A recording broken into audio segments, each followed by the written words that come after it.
নমস্কার বন্ধুরা, আজ আমি শেয়ার করছি মুড়ি আর ডিম দিয়ে মুখে লেগে থাকার মতো একটি বিকেলের স্ন্যাক্স রেসিপি।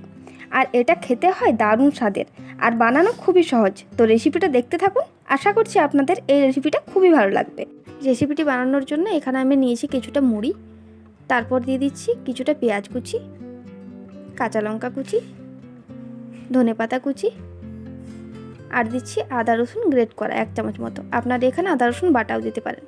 তারপর এখানে দিয়ে দিলাম একটি ডিম দিয়ে ভালোভাবে মিশিয়ে নেওয়ার পর এখানে দিয়ে দিচ্ছি পরিমাণ মতো লবণ দিয়ে এটা ভালোভাবে আমি মিশিয়ে নিলাম।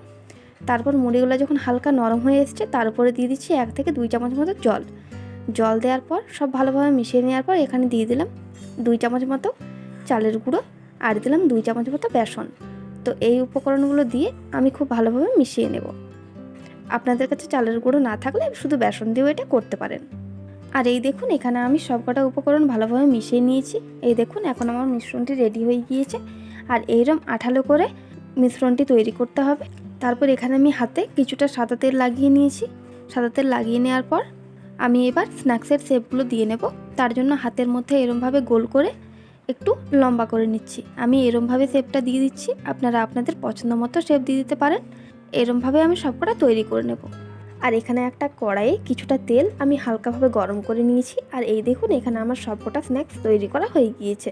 তো এবার হালকা গরম তেলে আমি এগুলো দিয়ে দিচ্ছি। দিয়ে দেওয়ার পর এইগুলো কিন্তু হালকা আঁচে ভাজতে হবে। এইগুলো ভাজার সময় কিন্তু আঁচটা বাড়ানো চলবে না, হালকা আঁচে এইগুলো আমি লাল করে ভেজে নেব।